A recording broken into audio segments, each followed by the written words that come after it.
Today, we're learning English with TED Talks. One characteristic emerged as a significant predictor of success. And it wasn't social intelligence, it wasn't good looks, physical health, and it wasn't IQ. It was grit. Grit is passion and perseverance for very long-term goals. Grit is having stamina. Grit is sticking with your future, day in, day out, not just for the week, not just for the month, but for years, and working really hard to make that future a reality. Grit is living life like it's a marathon, not a sprint. An important part of being a successful language learner is having the right mindset, and TED Talks can help you with that. If you've never heard of TED Talks, they are fun, interesting, and as you saw in the preview, often inspiring speeches by professionals. They are also a great way of improving your listening skills and vocabulary. In today's lesson, we'll look at 3 examples of TED Talks that can help develop your mindset to advance your English. But before we get started, if this is your first time here, welcome. Each week, we help millions of learners like you understand fast-speaking English without getting lost, without missing the jokes, and without needing subtitles. So join our community of over 5 million learners by hitting that subscribe button and bell down below so you never miss out on any of our new lessons.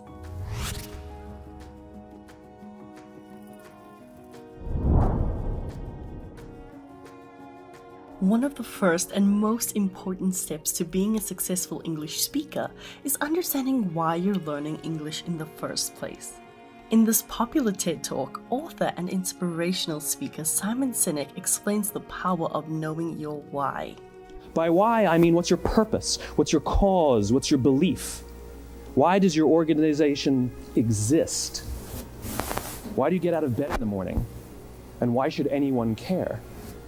Well, as a result, the way we think, the way we act, the way we communicate is from the outside in. It's obvious. We go from the clearest thing to the fuzziest thing. Let me give you an example. I use Apple because they're easy to understand and everybody gets it. If Apple were like everyone else, a marketing message from them might sound like this. We make great computers. They're beautifully designed, simple to use, and user-friendly. Want to buy one? Meh, but it's uninspiring. Here's how Apple actually communicates. Everything we do, we believe in challenging the status quo. We believe in thinking differently. The way we challenge the status quo is by making our products beautifully designed, simple to use, and user-friendly. We just happen to make great computers. Want to buy one? Totally different, right? You're ready to buy a computer from me.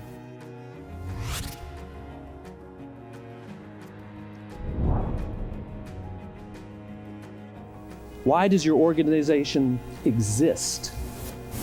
Why do you get out of bed in the morning? Although Simon Sinek uses Apple as an example, this applies to individuals as well. When we understand why we do anything, our purpose becomes clear and we can more easily work towards it. Here, when we talk about what gets you out of bed in the morning, it means what is your purpose and motivation in life? What motivates you to go to work each day? An expression that sounds similar but has a totally different meaning is to wake up on the right or wrong side of the bed, which is used for saying that someone is in a good or bad mood. For example, he seems very grumpy today. It seems he woke up on the wrong side of the bed. So what's something you do every morning without fail? Oh, unfortunately I check my phone. Same here. Yeah. What gets you out of bed? My dog noon. Cute. We go from the clearest thing to the fuzziest thing.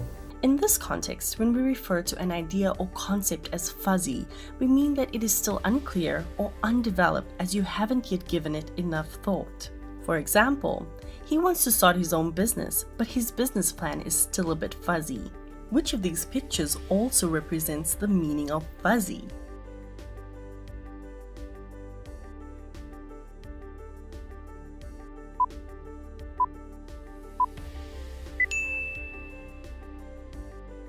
The The slippers and rabbit are fuzzy because they are covered with short, soft fur, and in English we call this fuzzy. The display screen is fuzzy because the image is not clear, making it difficult to see. Ew! Oh! Ew! Gross! Idiot! Stupid little fuzzy yellow creature!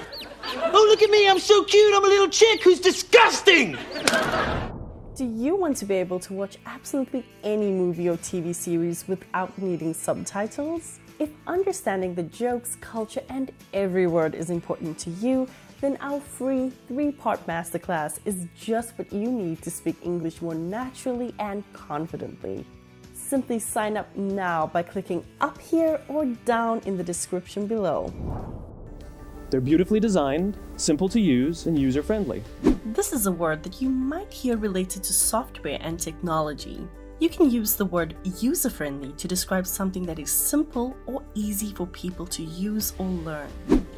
My new computer came with Windows 7. Windows 7 is much more user-friendly than Windows Vista. I don't like that. Everything we do, we believe in challenging the status quo. The word status quo is a Latin phrase that is still used today, mostly in formal or academic situations. However, it's perfectly normal to use it in everyday conversations. We use it to mean the present situation or the way things usually are. Louis said I'm not allowed to prioritize your work anymore. You think I'm taking orders from Louis now? Consider things status quo. Yeah, well, they aren't. They are, as far as you and I are concerned. We just happen to make great computers. We use the phrase happen to plus verb to say that something happened by chance or without preparation. For example, he happens to be best friends with his boss's daughter. Hi, Isaac. Isaac, hi. You know, we haven't actually met. You dog! Yes, I suppose I am a dog. But, Isaac, see, I happen to have a girlfriend. Oh, right, that Rachel chick from the coffee place. Yeah, that's the one. We just happen to make great computers. Want to buy one? Notice how Simon uses connected speech here. Instead of asking, want to buy one, the words want and to flow into each other. So the T sound at the end of want and at the beginning of to are silent. So all we hear is wanna. Together this sounds like, wanna buy one? Want to buy one?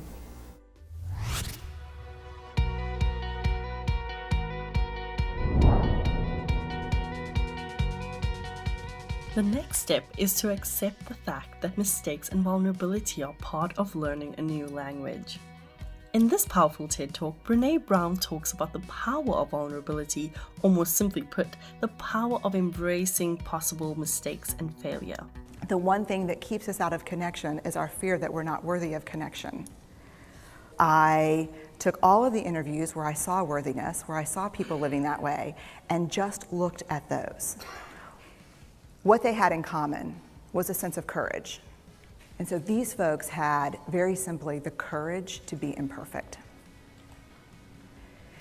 They had the compassion to be kind to themselves first and then to others. The other thing that they had in common, they fully embraced vulnerability. They talked about the willingness to say, I love you first. The willingness to do something where there are no guarantees.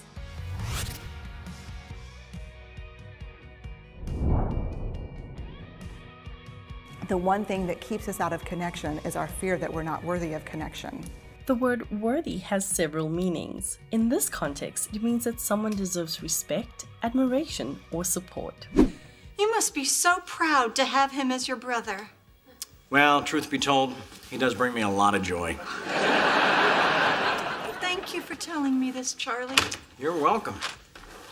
Just promise me you won't embarrass him by bringing it up. Oh, not a word. I just hope I can be worthy of him. As a suffix at the end of a word, it can also mean suitable or deserving. For example, road plus the suffix worthy makes roadworthy, which means that something, usually a vehicle, is suitable to be used on the road. Trust plus the suffix worthy makes trustworthy, which means that someone can be trusted. For example, he is a very trustworthy employee. What they had in common was a sense of courage. And so these folks had, very simply, the courage to be imperfect. We say that people have something in common when they share similar interests or characteristics. He obviously went crazy. He obviously lost his mind. Well, I didn't lose my mind. Okay, Janice and I have a lot in common. We've both been divorced. We both have kids. The word folks can be used in different ways. We use it to refer to people in general. For example, folks need to realize that global warming is a reality. We use it to refer to people of a particular group. That area is very popular amongst rich folks. Folks also refers to your parents. I'm going home over Thanksgiving to see my folks. You can say folks if you want to speak in a friendly way to people you don't know. For example, well, folks, thanks for watching Channel 5 News. They had the compassion to be kind to themselves first and then to others. Compassion is a positive word that refers to a strong feeling of sympathy and sadness for the suffering or bad luck of others and a wish to help them. The other thing that they had in common, they fully embraced vulnerability. In this situation, embrace is a synonym for accepting something. Well, I think it's great that you're going on a date, you know? I mean, it sounds healthy. I mean, you have needs. Embrace your womanhood. However, to embrace can also mean to hold someone tightly with both arms to express love, liking, or sympathy, or when greeting or leaving someone. For example, the boy embraced his mother to show his gratitude. They talked about the willingness to say I love you first. The noun willingness means that the person is ready and voluntarily wants to do something. You could also change the sentence structure slightly by using the adjective willing. So instead of, they talked about the willingness to say I love you first, you could say, they talked about being willing to say I love you first, as they have the same meaning. Thank you all for assembling at such short notice. And I want to thank you for your willingness to serve.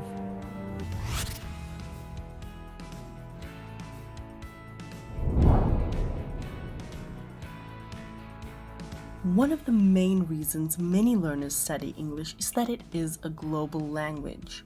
In order to truly become a global citizen, we need to be open to understanding the world from different perspectives.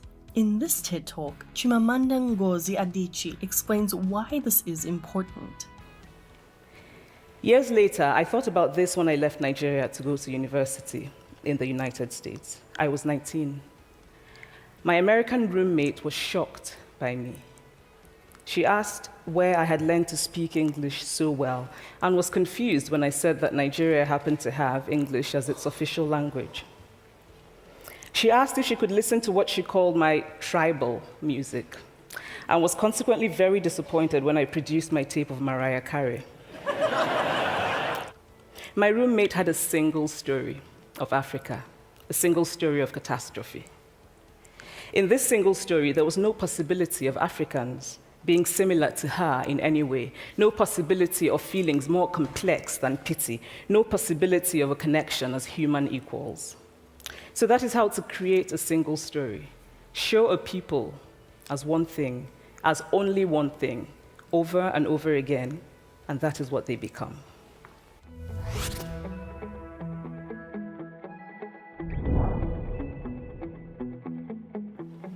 She asked if she could listen to what she called my tribal music. Here, tribal music refers to the music created by indigenous people of a particular area who belong to a specific tribe. It is music that is special and symbolic of the culture. And was consequently very disappointed when I produced my tape of Mariah Carey. The word consequently is often used in writing and means the same as therefore or as a result of something. Last year, you bet me that you could steal my Medal of Valor. And you did. Consequently, I was forced to do your paperwork for a week and to say words I thought I'd never have to say. And was consequently very disappointed when I produced my tape of Mariah Carey. When she refers to her tape, she means a cassette tape, which is a flat rectangular object used for playing and recording audio. Cassette tapes were popular in the 1980s and 90s. And for dinner music, I thought we could listen to that tape that you made me. Oh, the mixtape. This is quite humorous because she's saying that the music that is symbolic of her culture or tribe is from international superstar Mariah Carey. My roommate had a single story of Africa. The word single means one, so when she talks about a single story, she means that her roommate only understood one part of the story, or she only had limited information about Africa, and this became how she viewed the entire continent. We use the word catastrophe to refer to a bad situation or an event that causes very great trouble or destruction. Show a people as one thing. When we talk about a people, it might sound incorrect, but in fact, it refers to a nation, a tribe, a community that is regarded as a single unit.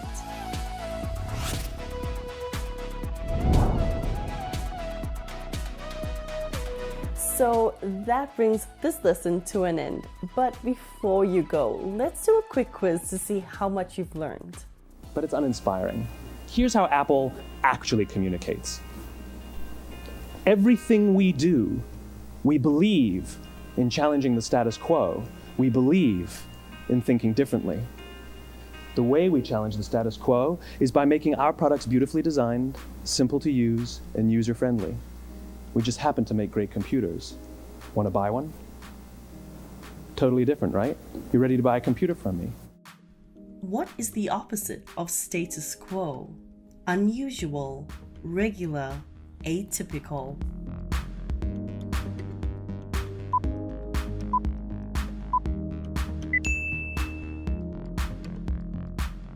They had the compassion to be kind to themselves first and then to others. The other thing that they had in common, they fully embraced vulnerability.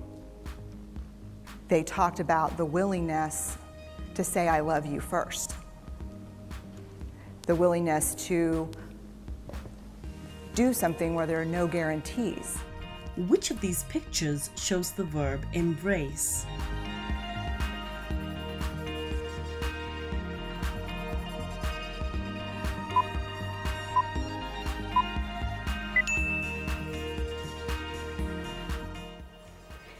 Years later, I thought about this when I left Nigeria to go to university in the United States. I was 19.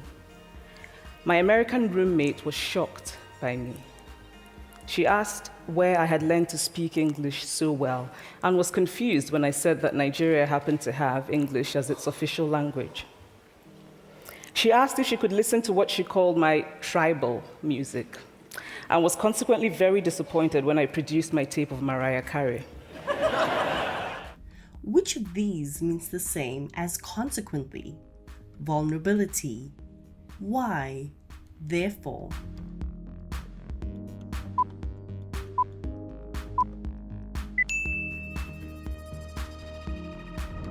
If you enjoyed this lesson, then be sure to check out this one we recently did on phrasal verbs.